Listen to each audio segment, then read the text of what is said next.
Good afternoon. I've just come back from a place called Seville. Do you believe me? Do you believe it exists? Well, what kind of evidence would you need to know that Seville as a place exists?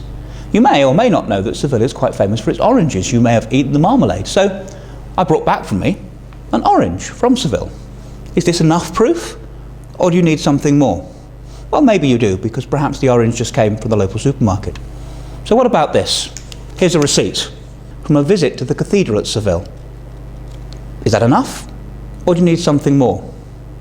When you visit a place, you often bring back a souvenir. There's quite a famous tower in Seville near the port, and here's a little souvenir of it.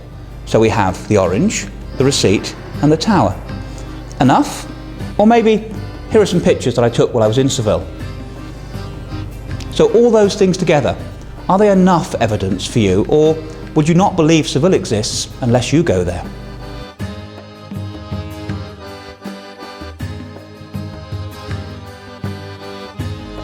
If you're a Christian Scientist, do you feel bad that you believe in God because you can't prove that he's real? No, we can't prove, I think, the existence of God.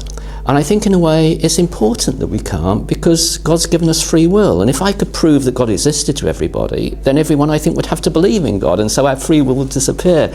So freedom is very important. But I think there's, to me, a lot of pointers that belief in God is more reasonable than non-belief in God.